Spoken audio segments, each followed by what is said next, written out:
Welcome to Not Stopping for Directions, a podcast for and about dads, especially those parenting children with behavioral health challenges.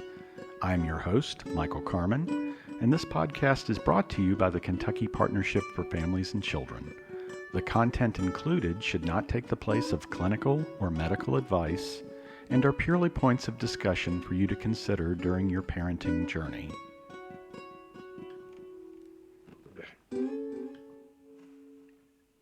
All right. Welcome to Not Stopping for Directions. This is episode number 8, and I am Mike Carmen, and I'm here on behalf of Kentucky Partnership for Families and Children. And today I am speaking with Tal Curry. And we were actually asked by, and Tal, correct me if I get this wrong, the Department for Behavioral Health, Developmental and Intellectual Disabilities to talk a little bit about social emotional learning. So Tal, tell us who you are and kind of what you do. And of course, I know you because we worked together a million years ago, but let's tell the folks who you are. Sounds good. Well, I'm glad to be here. My name's Tal Curry, Executive Director for the Office of Autism. I'm a licensed clinical social worker and a foster adoptive parent. I have 3 beautiful children we've adopted through the foster care system, all from different homes and different backgrounds, and a couple have some unique needs. All right. Well, social emotional learning, maybe just give us an overall definition of what we're talking about when we're talking about social emotional learning. You bet, yeah. And social emotional learning is really an education term in many ways. So I will not profess to be the expert on social emotional learning. However, I've done a lot of work in social emotional wellness and well-being, social emotional skills for children. So social emotional learning, it's really the process of kind of developing your self-awareness, self-control, interpersonal skills, those sorts of things that are vital to school, work, and life success. Okay. Gotcha. So where does that begin? Where does a child start learning those skills? I guess in an ideal situation, where does that begin? Yes, in an ideal situation, that really starts it starts really in many ways at conception. I'm an early childhood guru, so I've spent years working with early childhood programs, HANDS, First Steps, as an early childhood mental health specialist. And we know that there's so much good things that happen in that process of getting prenatal vitamins, doing all those things for the wellness of the mom, but also the wellness of the baby. So the better the mom is taken care of, the better that the mom's able to take care of her body, the better that, the mom's not in a stressful situation, that the mom's listening, reading, listening to music, for example, hearing the voice of the spouse or significant other is important too. All of those things start really prior to birth, and then really at birth. Social emotional wellness is at the heart of everything. It's that attachment piece. It's those things where it used to be in the prenatal units or in the after you gave birth years ago. Sometimes babies were taken away from their parents, and actually we've gone the opposite direction, saying we believe in things like kangaroo care, like you being given your baby right after birth and that baby being up against your skin, both as mom, as caregiver, in whatever capacity that can happen. Mm-hmm. Okay.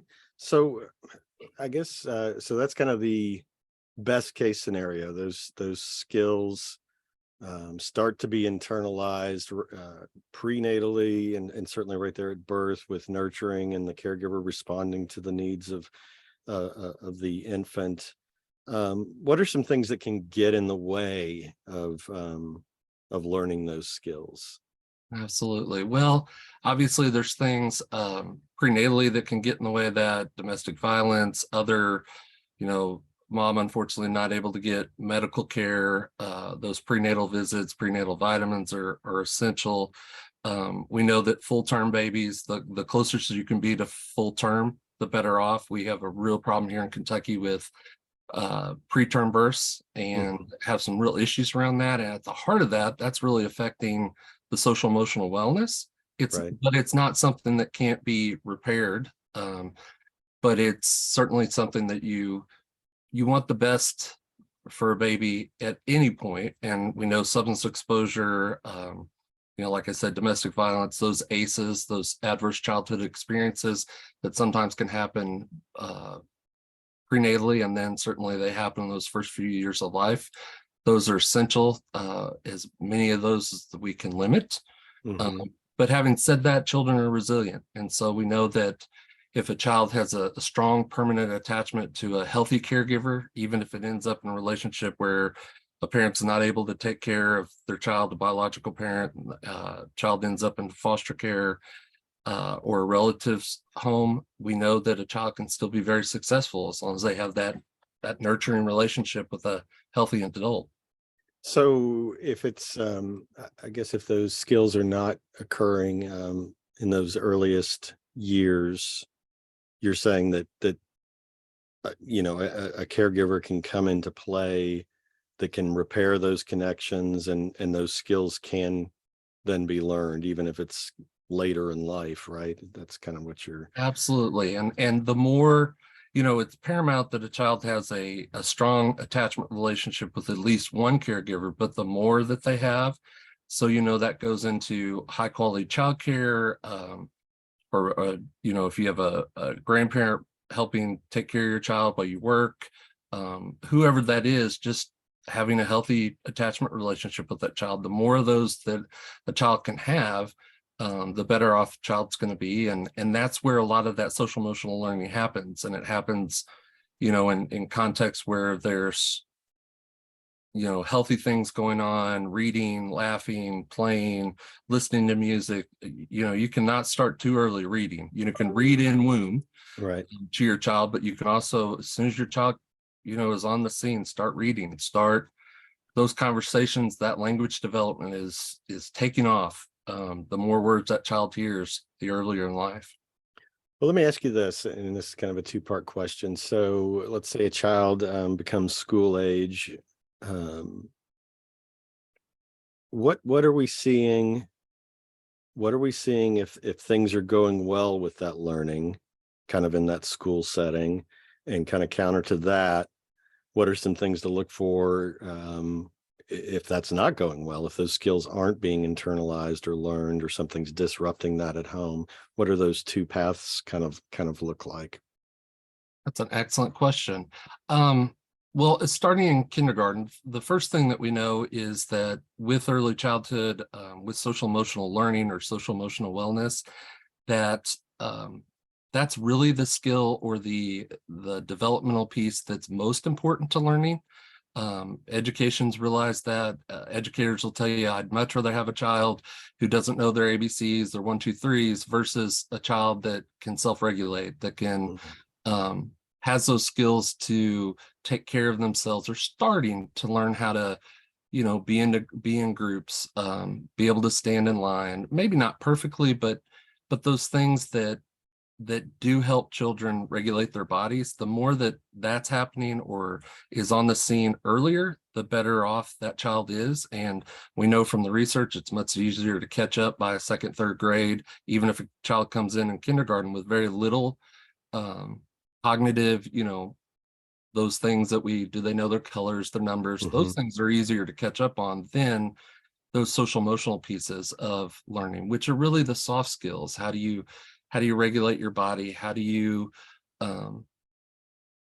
deal with your emotions? How do you, who do you go to in those situations? How do you act in those situations? Because certainly challenging behaviors, the flip side of that, are really an effort for a child to communicating the fact that they don't understand, they haven't been taught. And oftentimes we have situations where, we talk about if a child has language challenges, if a child has they have some other delays, or they're a little bit behind in some of their development, we teach the child. But sometimes early care providers, other parents just really struggle with, how do I teach social emotional skills? Well, it's modeling, it's teaching a child through, if I make a mistake as an adult, I say I made a mistake and I model that. And listening to a child. And that's such a hard dynamic because I think in many situations it's how you were raised, experiences that you've had, and sometimes we are always, I think, trying to better ourselves as parents. And speaking as a parent, I don't want to repeat some of the things that my parents did that maybe weren't as healthy, but in turn we just have to be good enough. We just need to be trying to be better, and seeking out the resources, seeking out help when we're struggling, when our children are struggling, when they have behavior challenges. So in kindergarten, early school, we do see a lot of kids with, especially after the pandemic, coming to school with, they haven't had as many social emotional experiences. They've at home, that parents have been protecting them. It makes good sense, but they haven't even had a chance to, what's it look like to go out to the store or go out to eat, and some of those places where it could be a little overstimulating, and learning those social skills that sometimes can be difficult to pick up on. The more that a child can have some of those experiences prior to school, the better off the child typically is. But again, it's not something that can't be worked on and corrected with the right kind of nurturing and love, and really that behind the social emotional learning is a caregiver, and I'm speaking of teachers, their ability to build a relationship with a child. If they're really doing that well, if they understand child development, they're not going to make a whole lot of movement until they build a relationship with the child. Gotcha. So Tal, I guess this is kind of worst case scenario. Are folks that reach adulthood where these skills haven't been internalized, they haven't had it modeled well, maybe kind of the opposite has been modeled of dysregulation, and what becomes of these adults? Who are we looking at here? One of the trajectories we see with young children is if you don't get what you need as a young child, you start seeing things like diagnoses, other challenges coming up like ADHD. And then if that continues, and the child's not getting their needs met, a common next diagnosis is oppositional defiant disorder, which is a precursor to what we call conduct disorder in adults. And at 18, then all of a sudden an adult's labeled with a conduct disorder, and they're the ones who are struggling with, and I say adult gently because that's a whole nother conversation about, are adults' brains fully developed? No. And the research is saying 25, 26 for typically adult, developing adults, but those with trauma histories, it can even be 30 before their brains are fully developed. So I think it's also our responsibility as a society to still be able to give grace through those years, and have programs that are helping folks still get those soft skills. A lot of social emotional learning of those soft skills. How do you ask for help? How do you handle yourself in certain situations when you get emotional? If you haven't learned those skills, then you have to have the opportunity to be taught those, and it's never too late. Obviously, it gets a little bit harder. It gets a little more challenging. And of course, we have that pipeline is scary. That we talk about that pipeline with childcare.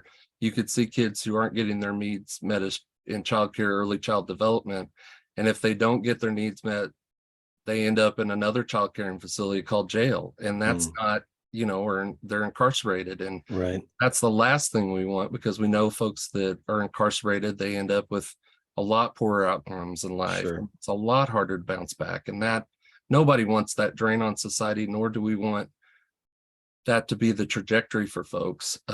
So I think the more that we can do, the earlier that we can do it, even if that's 18, 19, 20, even if that's as a 25, 26-year-old, and you've made some hard decisions, had some hard knocks in life, how do you get the help that you need?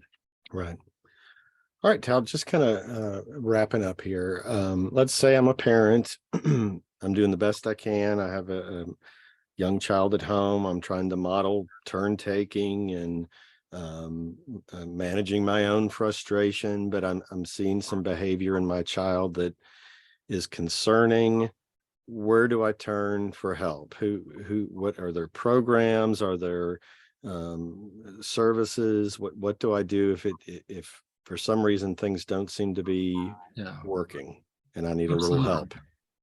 Well, depending on the age of the child, if you're past age 3, before age 3, there's first steps, or now it's being retitled the Kentucky Early Intervention System, which is for developmental delays, kids that may be a little bit behind in their learning, but it also has a social emotional piece, and that's a part of development. So that's one program. Many kids we see it after age 3, so I applaud the parents who reach out the earlier that they can. Getting together with their primary care physician could be a first step, because primary care physicians should know what some of the resources are. Sometimes those resources in communities can be certainly behavioral health. One of those is we have an early childhood mental health program that is for children birth through age 5 or 8 in the state. It's housed in the community mental health centers, and there's at least one early childhood mental health specialist in each region of the state. And those folks are there to not only provide some direct service, but also to help families do consultation with families and help them get plugged into the services that are out there. Because they may find that a child may benefit from, there may be some occupational therapy needs that could be met, and that a pediatric occupational therapist can make a huge difference in a child's development.